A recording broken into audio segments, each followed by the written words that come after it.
ನಮಸ್ಕಾರ ಪ್ರೀತಿಯ ವೀಕ್ಷಕರೇ, ನೀವು ಬಡತನದಿಂದ ಮುಕ್ತರಾಗಬೇಕೆಂದು ಆಶಿಸುತ್ತಿದ್ದೀರಾ? ಬಾಳಲ್ಲಿ ಐಶ್ವರ್ಯ, ಸಂಪತ್ತು, ಧನ, ಶಾಂತಿ ಈ ಎಲ್ಲವುಗಳನ್ನು ಆಕರ್ಷಿಸಬೇಕೆಂದು ಬಯಸುತ್ತೀರಾ?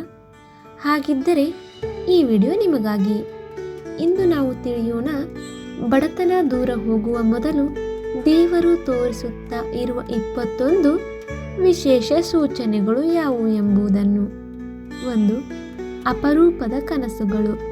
ನೀವು ಪದೇ ಪದೇ ಲಕ್ಷ್ಮೀ ದೇವಿಯನ್ನು ಕನಸಿನಲ್ಲಿ ಕಾಣುತ್ತಿದ್ದರೆ ಅದು ಶಕ್ತಿಶಾಲಿಯಾದ ಸಂಕೇತ. ದೇವರು ಬರುವ ಮುನ್ನ ಕನಸುಗಳ ಮೂಲಕ ಮುನ್ನೋಟ ನೀಡುತ್ತಾರೆ. 2. ಹಕ್ಕಿಗಳ ಕೂಗು ಬೆಳಿಗ್ಗೆಯ ಸಮಯದಲ್ಲಿ. ಬೆಳಿಗ್ಗೆ ನಸುಕಿನಲ್ಲಿ ಹಕ್ಕಿಗಳು ಶುದ್ಧವಾಗಿ ಕೂಗುತ್ತಾ ಇದ್ದರೆ ಅದು ಮನೆಯ ಚೈತನ್ಯದ ಶುದ್ಧತೆಯ ಲಕ್ಷಣ. ಇದರೊಂದಿಗೆ ಸಂಪತ್ತು ಕೂಡ ಬರುತ್ತದೆ. 3. ಮನೆಯ ಒಳಗೆ ಆಗು ಹೋಗುವ ಗಾಳಿ ಶುದ್ಧವಾಗಿದೆ. ದೇವಿಯ ಉಪಸ್ಥಿತಿ ಇರುವಾಗ ಮನೆಯ ಗಾಳಿಯ ಶುದ್ಧತೆ ಹೆಚ್ಚಾಗುತ್ತದೆ. ಮನೆಯೊಳಗಿನ ಗಾಳಿ ಕೂಡ ತಾಜಾ ಹಾಗೂ ಶುದ್ಧವಾಗಿ ಭಾಸಿಸುತ್ತದೆ. 4. ಹೊಳಪು ಹೆಚ್ಚಾದ ತ್ವಚೆ ಮತ್ತು ಮುಖಮುದ್ರೆ. ನೀವು ಮನಸ್ಸಿನಿಂದ ಸಾತ್ವಿಕ ಬದುಕು ನಡೆಸುತ್ತಿದ್ದರೆ ದೇವಿಯ ಅನುಗ್ರಹದಿಂದ ನಿಮ್ಮ ಮುಖ ಬೆಳಗುವುದು. ಇವು ಆಕರ್ಷಣೆಯ ಸೂಚನೆಗಳು. 5. ಪುಟ್ಟ ಪುಟ್ಟ ಧನ ಪ್ರಾಪ್ತಿಗಳು ಆಗುತ್ತಿವೆ. ಸಿಡ್ಡಿಲ್ಲದ ಬಂಗಾರದ ಗಡಿಯಾರದಂತಹ ಪುರಾತನ ವಸ್ತುಗಳು ಕಿಕ್ಕಿರಿಸುತ್ತವೆ. ಹಣದ ಸ್ವಲ್ಪ ಸ್ವಲ್ಪ ಹರಿವುಗಳು ಸಂಭವಿಸುತ್ತವೆ. ಇದು ಧನದ ನದಿಗೆ ಸೇರುವ ಸೊಂಪಾದ ಆರಂಭ. 6. ಚಿನ್ನ ಅಥವಾ ನಾಣ್ಯದ ಕನಸುಗಳು. ಚಿನ್ನ ಅಥವಾ ನಾಣ್ಯದ ಕನಸುಗಳು ಲಕ್ಷ್ಮೀ ದೇವಿಯ ಬರುವಿಕೆಯನ್ನು ಸೂಚಿಸುತ್ತವೆ. 7. ಪುಟ್ಟ ಪುಟ್ಟ ವಿಷಯಗಳಲ್ಲಿ ಸಂತೋಷ ಕಂಡುಹಿಡಿಯಲಾಗುತ್ತಿದೆ. ಬಿಡುಗಡೆಯ ಸಂತೋಷ. ಇದು ಆಧ್ಯಾತ್ಮಿಕ ಶ್ರೀಮಂತಿಕೆಗೆ ಪ್ರಾರಂಭವಾಗುವ ಹಾದಿ. 8. ಮನೆಯಲ್ಲಿ ಅಕಸ್ಮಾತ್ ಶುಭ ಘಟನೆಗಳು. ಯಾವುದೇ ಪೂಜೆ ಅಥವಾ ಪ್ರಾರ್ಥನೆಯ ನಂತರ ಅಪ್ರತೀಕ್ಷಿತ ಶುಭ ಕಾರ್ಯಗಳು ನಡೆಯುತ್ತವೆ ಎಂದರೆ ದೇವಿಯ ಅನುಗ್ರಹ ಸ್ಪಷ್ಟ. 9. ಮನೆ ಮುದ್ದಾದಂತೆ ಕಾಣಿಸುತ್ತದೆ. ಒಬ್ಬೊಬ್ಬ ಮನೆಯವರು ಮನೆ ನೋಡಿಕೊಂಡು ಅದನ್ನು ಪವಿತ್ರಗೊಳಿಸುತ್ತಿದ್ದಾರೆ ಎಂದರೆ ಅದು ಚೈತನ್ಯದ ಲಹರಿಯಾಗಿದೆ. 10. ಮೊಸಳೆ, ಕಪ್ಪೆ ಅಥವಾ ಹಂಸದ ಕನಸು. ಇವು ಧನದ ಶಕ್ತಿ ಅಥವಾ ಲಕ್ಷ್ಮೀ ದೇವಿಯ ಪರಿಚಯವನ್ನು ಸೂಚಿಸುತ್ತವೆ. ವೈದಿಕ ಗುರುಗಳು ಈ ಬಗ್ಗೆ ಬಹಳಷ್ಟು ವಿವರಿಸಿದ್ದಾರೆ. 11. ದಾನ ಮಾಡುವ ಇಚ್ಛೆ ಉಂಟಾಗುತ್ತದೆ. ನೀವು ನಿರಂತರವಾಗಿ ಬಡವರಿಗೆ ಸಹಾಯ ಮಾಡುವ ಮನೋಭಾವ ಹೊಂದಿದ್ದರೆ ಅದು ದೇವಿಯ ವಾಸ್ತವಿಕ ಸಂಕೇತ. 12. ಮನೆಯೊಳಗಿನ ಗಿಡಗಳು ಹಸಿರು ಮತ್ತು ಆರೋಗ್ಯಕರವಾಗಿವೆ.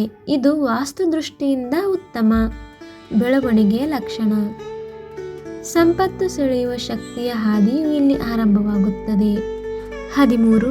ಋಣ ಅಥವಾ ಸಾಲ ಕಡಿಮೆಯಾಗುತ್ತಿದೆ. ಅಸಹಜವಾಗಿ ಋಣ ಕಡಿಮೆಯಾಗುತ್ತಿರುವುದು. ಇದು ಲಕ್ಷ್ಮೀ ದೇವಿಯ ಪಾದರಸವನ್ನು ಸೂಚಿಸುತ್ತದೆ. 14. ನಿರಂತರ ಒಳ್ಳೆಯ ಆಲೋಚನೆಗಳು ಬರುತ್ತಿವೆ. ಆಧ್ಯಾತ್ಮಿಕ ಬೆಳವಣಿಗೆಗೆ ದಾರಿಯಾಗುವುದು ಇಲ್ಲಿಂದ ಆರಂಭವಾಗುತ್ತದೆ. 15. ಲಕ್ಷ್ಮೀ ದೇವಿಯ ನಾಮಸ್ಮರಣೆ ಸ್ವಾಭಾವಿಕವಾಗಿ ಆಗುತ್ತದೆ. ಇದು ದೇವಿಯ ಶಕ್ತಿಯ ಶುದ್ಧತೆಯ ಸೂಚನೆ. 16. ನೀವು ಅನ್ಯರ ಹಿತಚಿಂತಕರು ಆಗುತ್ತಿದ್ದೀರಿ. ಸಂಸಾರದ ಒಳಿತಿಗೆ ದುಡಿಯುವ ವ್ಯಕ್ತಿಗೆ ಬಡತನ ಇಳಿಯುವುದಿಲ್ಲ. ದೇವರು ಅವರ ಬದುಕಿಗೆ ದೀಪವಿಡುತ್ತಾರೆ. 17. ಮನೆಯಲ್ಲಿನ ಮೃದು ಶಬ್ದಗಳು. ಭಕ್ತಿಗೀತೆಗಳು ಕೇಳಿಸುತ್ತವೆ. ಮನೆಯಲ್ಲಿ ಸರಾಗವಾಗಿ ಕೇಳುವ ಭಕ್ತಿಗೀತೆಗಳು ಧ್ವನಿಗಳೇ ಸಹ ದೈವಿ ಶಕ್ತಿ ಬರುವ ಮುನ್ನ ಸೂಚನೆ ನೀಡುತ್ತವೆ. 18. ಕೆಲಸಗಳಲ್ಲಿ ಅಸಾಧಾರಣ ಯಶಸ್ಸು. ಪ್ರಯತ್ನ ಬಿಟ್ಟಿರುವ ಕೆಲಸಗಳು ಪುನಃ ಯಶಸ್ವಿಯಾಗುತ್ತಿರುವುದು. ಇದು ಲಕ್ಷ್ಮೀ ದೇವಿಯ ಅನುಗ್ರಹದ ಆರಂಭ. 19. ಬಟ್ಟೆ, ಆಹಾರ ಮತ್ತು ಪಾನೀಯಗಳ ಮೆಚ್ಚುಗೆ. ಈ ಮೂರೂ ಶುದ್ಧವಾದಾಗ ದೇವರು ಮನೆಗೆ ವಾಸ ಮಾಡುತ್ತಾರೆ.